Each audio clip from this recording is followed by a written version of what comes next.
Good morning, everyone. June 15th, 2020, and welcome to another exciting week of Project 2020. With the recent announcement of Frank Thomas and Ken Griffey Jr., we are now off to the races for week number 13.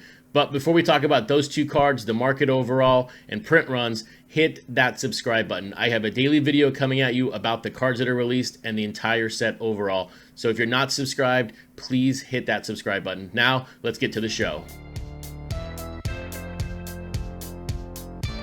And no, your eyes do not deceive you. That is a Don C card on week number 13. It's amazing to see him finally have another card after Zripkin, and I'm still waiting to have a Don C day overall for Project 2020, just because he's so far behind right now, but we will see what happens. But it's really good to see Don C's third card be Ken Griffey. I'm still partially was hoping to be a Ken Griffey Ichiro day, like there was last week with Doc Gooden and Nolan Ryan. But look, you can't get everything you want. But good to see another Ken Griffey Jr. card coming in to start this week. And the Natural card, I think, looks great. But look, we're going to cover those here at the end or towards the back end of the show. But look, it's week number 13. What did we learn about week number 12? And I think the first thing that we learned, to me, the biggest takeaway, and not even the print runs, it's the fact that artists are out there buying thousands of their cards every week. I mean, look, 2 months ago, we barely sold 1,000 cards of a certain artist. Now, artists are out there buying 1,000 cards to sell as autographs. Look, the demand for the set is really high. There are a lot of people out there looking for these cards, but we're slowly seeing that trend to the autograph version being the desired version versus the base card. I mean, look, F. sold 14,000 cards, well under my expectations. I thought that card was going to sell a lot more just because of the time we're in, Jackie Robinson. But look, it sold 14,000, but he bought 1,000 for him to sell as autographs, which is what he should be doing. But now we're faced with the reality is the base card really the desired card, or is it going to be the autograph when we get to the end of the day when we finish up card 400? You know, whether the card is right now printed at 6,000, 7,000, 9,000, 15,000, or 99,000, they're all worth basically under $30. There is that ceiling that we talked about yesterday. And when you think about the surge of inventory coming in to houses this week to sell on eBay, there's going to be a ton of base cards all out there. And I'm calling them base cards now for a reason, because they're just that, they're base cards. With the amount of autographs that are out there right now, or artists selling them, or players. So, I mean, look at Doc Gooden. He sold out of his autographs in 30 minutes, and he's one of the least he's one of the least sold athletes so far in this set. He's in the bottom 10, and outside of his Doc Gooden, or outside of his Ben Baller, look, his numbers are pretty low. So, look, there is a strong demand right now from the consumers into autographs. And my second takeaway this week or last week is about the print runs and where they fell. Look, there was some good news and there was some still tough news to really figure out where we're at with this set. But number one is they came down, which was good. This was the lowest print run total by average in 4 weeks. The challenging part, though, is that we still sold more cards last week than we did in the first 50. So we went through 25 print run release dates and didn't sell as many cards as we did last week. So from a surplus inventory perspective, there are still a lot of cards out there.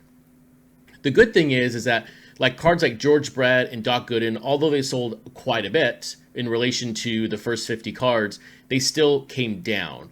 And it's good to see us going back to buying these cards by the player, because that's where we started at with this set, buying by the player, then by the artist, and then of course we bought it by the print run. But to get to back to the beginning is we bought it by the player. And so it's good, even though, like there's an artificial ceiling right now with pricing like $30.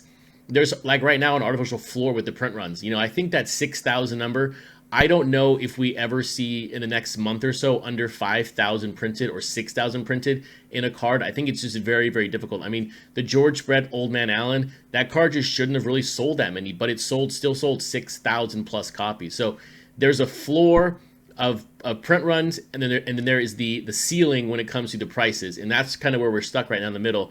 And that's why I'm focused in on the autographs to figure out, is that a place that we can find value at? They're going to be hard to come by. They're going to be very limited, and you've got to jump through like 94 different websites to figure out where they are, like Sophia Chang, Tyson Beck, Blake Jameson, Doc Gooden. There are a ton of places out there, but I really think the base card is just going to be that in the future. And we've got to find value somewhere else. And I think that value is going to be in the autograph. But now let's look at the market and let's talk about the cards that got released today. So here's the look in for the first player cards in Project 2020. And again, all double digit declines yesterday, other than like the Dwight Gooden, but look, that was down 9.38%. So close enough to down 10%. And 2 cards didn't even sell yesterday. Our one bright spot recently has been the Mr. Cartoon Roberto Clemente, and that card didn't even sell a copy yesterday. So it's really tough to see where the floor is. And so if anyone's out there saying the floor is coming or this is the floor, we don't really know right now. It's really difficult to see. The market is fluctuating so much right now.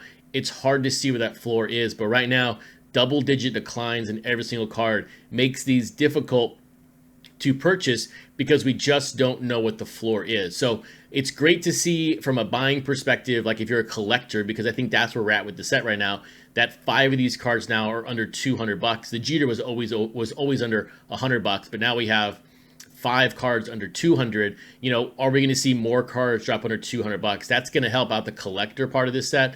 But from a resale flip perspective, it's really tough to buy these right now because we just don't know where the values are going to go. And if could Ichiro drop under $1,000? I mean, right now, considering the trend, it's very likely. It's more likely that's going to happen than it goes back to $1,500. But it's really hard to say right now. So just be cautious out there when it comes to buying these cards because these cards are not moving in the right direction. They're not even flattening out. They're literally dropping 10% almost every single day. So here's the look in at the chart. And look, a good thing yesterday is actually went up to $54, but look, we were down to $46 the past couple of days, and it's pretty much bottomed out overall. I mean, we're still kind of where we were on May 3rd. The numbers are just a little couple dollars off. Volume is upticked a little bit since then, but we've basically spent an entire month doing nothing, gaining nothing, and so it's really tough to see. So like a second ago, I just said with the top 20, was you're buying these cards, if you're buying to collect them, that's perfect. I just don't know if buying to resell right now is the right move because nothing is moving in that direction. Nothing is showing us that we can buy these cards right now and make money on them. What's showing is that we can buy them and collect them and see what happens with the set going forward. And that's why I'm going back to the autographs as potentially being the perfect source to flip. The challenge there is, look, they're going to be expensive. It's going to take some funds to even buy a couple of them versus buying 10 base cards. But it's probably worth buying a $200 autograph and selling it for $500, $600 if those end up being in demand. It's so hard to say right now, but that's why I think the autographs are going to be the move right now over the next 4 to 6 weeks because I don't see these prices changing too much in the next month. But we'll find out. Now let's get to Ken Griffey and Frank Thomas.